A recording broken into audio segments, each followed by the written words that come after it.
এবার আপনাদের কিছু মনোনয়ন জমা দেওয়ার ছবি দেখি। উত্তর কলকাতা থেকে শুরু করা যাক। উত্তর কলকাতা উত্তরের বিজেপি প্রার্থী তাপস রায় শোভাযাত্রা করে মিছিল করে মনোনয়ন জমা দিতে।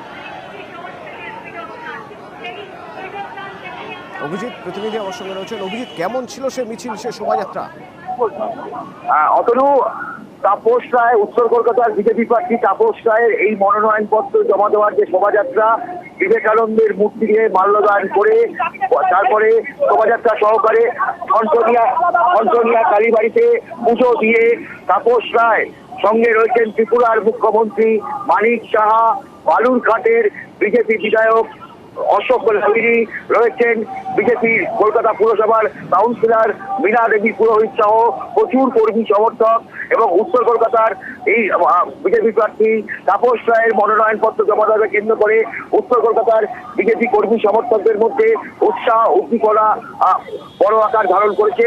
আর কিছুক্ষণের মধ্যেই এই মুহূর্তে নেতাজি সুভাষচন্দ্র বোস রোডে বোস রোডে পৌঁছে গেছে তাপস রায়ের এই শোভাযাত্রা এবং আর কিছুক্ষণের মধ্যেই যেসব বিল্ডিং এ পৌঁছে যাবে বিজেপি প্রার্থী তাপস রায় এবং তার কর্মী সমর্থকরা এবং আর কিছুক্ষণের মধ্যেই মনোনয়ন পত্র জমা দেবেন বিজেপি প্রার্থী হিসাবে তাপস রায়। উত্তর কলকাতায় আগামী 1 জুন 7ম দফার ভোটে এই উত্তর কলকাতার লোকসভা কেন্দ্রের ভোট এবং এই লোকসভা কেন্দ্রের ভোটকে কেন্দ্র করে যথেষ্টই পারদ চড়েছে এবং আর কিছুক্ষণের মধ্যেই উত্তর কলকাতা লোকসভা। অভিজিৎ, অত্যন্ত তাৎপর্যপূর্ণ। তাপস রায় অত্যন্ত পরিচিত মুখ উত্তর কলকাতার এবং কিছুদিন আগেই তার কুল বদল ঘটেছে, সঙ্গে সঙ্গে হাতে টিকিট পেয়ে গেছেন এবং এখান থেকে তিনি যখন মিছিল করছেন, শোভাযাত্রা করছেন, তখন একটা মিশ্র প্রতিক্রিয়া তো থাকবেই। একদিকে যেমন তার অনুগামী যারা, তাদের একটা উৎসাহ উদ্দীপনার ছবি থাকবে, পাশাপাশি যে দল ছেড়ে এসেছেন সেই পরিচিত মুখগুলোর সঙ্গেও তা দেখা হয়ে যাবে। তো এবার কলকাতা দক্ষিণের ছবিটাও একবার দেখতে চাইব। কলকাতা দক্ষিণ এবং যাদবপুরে বিজেপি প্রার্থী অনির্বাণ গঙ্গোপাধ্যায়, তার সঙ্গে রেলমন্ত্রী অশ্বিনী বৈষ্ণব।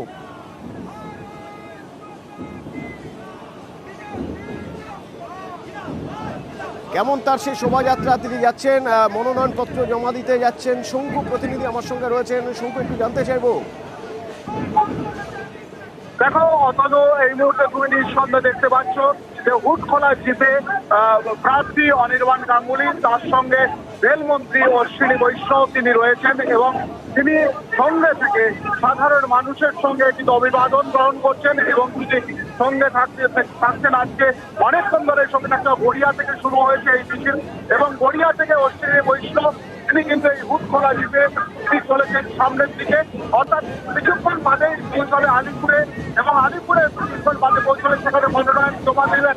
কিন্তু তার আগে পর্যন্ত লম্বা লাইন এবং মিছিল করে যাচ্ছেন বৈষ্ণবের সঙ্গে রয়েছেন অনির্বাণ গাঙ্গুলি। ধন্যবাদ।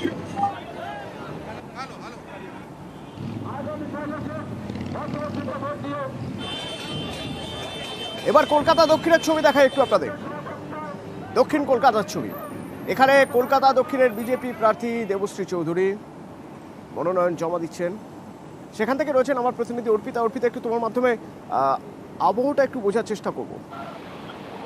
দেখো, এলজিন রোড থেকে এই দক্ষিণ কলকাতার বিজেপি প্রার্থী অর্থাৎ দেবশ্রী চৌধুরী কিন্তু এখানে একটি র্যালির মাধ্যমে নমিনেশন তিনি জমা দিতে যাচ্ছেন এবং বর্ণাঢ্যময় সেই শোভাযাত্রা সেখানে তুমি দেখতে পাচ্ছ যে বিভিন্ন রকমের কিন্তু প্রতীকী তুলে ধরা হয়েছে। দেখা যাচ্ছে এখানে একেবারে বিরল দৃশ্য যে একটি কারাগারের মধ্যে অনুব্রত মণ্ডল, পার্থ চট্টোপাধ্যায়, জ্যোতিপ্রিয় মল্লিক, শেখ শাহজাহানের রেপ্লিকা সেখানে রাখা হয়েছে এবং তার বাইরে পুলিশ কর্মী দাঁড়িয়ে রয়েছে এবং সেখানে সন্দেশখানি থেকে শুরু করে একাধিক দুর্নীতি নিয়ে তারা সড়ক হয়েছে, সেই সমস্ত সেখানে ফুটিয়ে তোলা হয়েছে।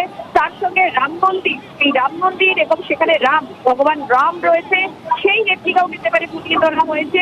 এমনকি এখানে বিজেপির তরফ থেকে কর্মী সমর্থকরা সেখানে জমায়েত হয়েছে এবং তারা বন্যার সময় এই যে শোভাযাত্রা সেই শোভাযাত্রা করে তারা ধীরে ধীরে তারা নমিনেশন জমা দেওয়ার জন্য এই র্যালি সোজাসুজি এলজিন রোড থেকে এগিয়ে চলেছে ভাট্টা মোড়ের দিকে এবং তারপরে সেখান থেকে দেবশ্রী চৌধুরী সেখানে কিন্তু তিনি যাবেন কাজের দিকে এবং সেখানে গিয়ে নমিনেশন তিনি জমা দেবেন। ইতিমধ্যেই তুমি দেখতে পাচ্ছ যে একটি বড় গাড়িতে দেবশ্রী চৌধুরী তিনি রয়েছেন এবং তার কর্মী সমর্থকেরা রয়েছেন এবং প্রত্যেকটি ইস্যু বাংলার প্রত্যেকটি ইস্যুকে যারা কিনা বিরোধী দল বিজেপি তাদের তরফ থেকে কিন্তু তুলে ধরা হয়েছে বিভিন্ন রকমের স্ট্যাচু মূর্তি তৈরি করে এবং নিঃসন্দেহে বর্ণাঢ্য শোভাযাত্রা, বড় রঙিন শোভাযাত্রা। কিন্তু একটা বিষয় একটু তোমার থেকে জানতে চাইবো, আমরা কিছুক্ষণ আগে কলকাতা উত্তরের ছবি দেখছিলাম যেখানে দেখা যাচ্ছে তাপস রায় তার সেই মিছিলের একটা অদ্ভুত স্বতঃস্ফূর্ততা আছে। তার কারণ সেখানে তার একটা জনভিত্তি আগে থেকেই ছিল। তিনি অন্য দলের বা অন্য শিবিরের হলেও শিবির বদল করেছেন, জনভিত্তিক কিছুটা হয়তো তিনি সঙ্গে নিয়ে এসেছেন, সেই জনভিত্তি নিয়ে তিনি প্রচার করছিলেন। কিন্তু উল্টো দিকে দেবশ্রী চৌধুরী তিনি তো এখানকার নন, তো সেক্ষেত্রে তার মিছিলে তুমি যে মুখ দেখছো, যে জনসমর্থন দেখছো, সেটা একটু জানতে চাইবো কিরকম, শুধুই কর্মী সমর্থকরা? দেখো এখানে যে ছবিটা দেখা যাচ্ছে কার্যটা কিন্তু প্রত্যেকটি এই যে শোভাযাত্রা সেই বিশাল মিছিলে প্রত্যেকে কিন্তু দাম নিয়েছে, অনেকেই এসেছেন দূর দূরান্ত থেকে এবং তারা সকলেই নিজেদেরকে বিজেপি কর্মী বলেই তারা পরিচয় দিচ্ছেন এবং বিজেপি কর্মী সমর্থক আমরা দেখতেও পাচ্ছি হাতে বেলুন পোস্টার এবং পতাকা নিয়ে তারা এগিয়ে যাচ্ছেন দেবশ্রী চৌধুরীর সমর্থনে। এবং দেবশ্রী চৌধুরী তুমি দেখতে পাচ্ছ যে তিনি কিন্তু ধীরে ধীরে তিনি এগিয়ে আসছেন এবং নমিনেশন জমা দেওয়ার জন্য তিনি যাচ্ছেন। তার সঙ্গে যে এই বর্ণাঢ্যময় যে শোভাযাত্রা তাদের যে মিছিলে যারা অংশগ্রহণ করেছেন তারা সকলেই কিন্তু বিজেপি কর্মী সমর্থক এবং যথেষ্ট পরিমাণে কিন্তু ইসলামী কর্মী সমর্থক এখানে উপস্থিত রয়েছেন এবং এই শোভাযাত্রা ধীরে ধীরে কিন্তু এগিয়ে যাচ্ছে ভাট্টা মোড়ের দিকে। এবং এই কালারফুল যে এই বর্ণাঢ্যময় যে শোভাযাত্রা সেই শোভাযাত্রায় আমরা দেখছি একদিকে রাম মন্দির, অন্যদিকে বাংলার যে সমস্ত দুর্নীতি নিয়ে যে সমস্ত বিষয় সরব হয়েছিল বিজেপি সেই সমস্ত ইস্যু এখানে কিন্তু তুলে ধরা হয়েছিল। ধন্যবাদ অর্পিতা।